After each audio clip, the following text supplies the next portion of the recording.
So what's up guys, nakita nyo guys, umuulan na naman dito sa Bicol, yan. Yan pala guys yung mga kapitbahay ko dito, yan. Dito kay Lola Bebe, naghihilot, naggagamot. At ito naman guys, yung bagong pagawa ng kapitbahay ko din, yan. Yan sa likod naman guys, yan. Doon.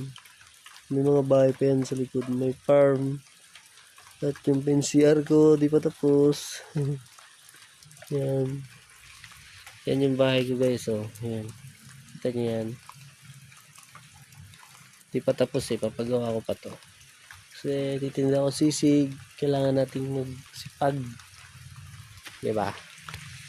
Kaya salamat guys sa mga nag-subscribe sa aking YouTube channels. Nakakatulong kayo sa akin. Pero hindi pa ako kumikita. Pero lagi kayo guys mag-iingat sa mga biyahe nyo, kung saan kayo pumunta. Enjoy lang natin ang life. Yan. Maulan kasi ngayon eh. Diyan-duyan lang kayo guys. Yan o. Diyan-duyan. Yan. Mga umuulan.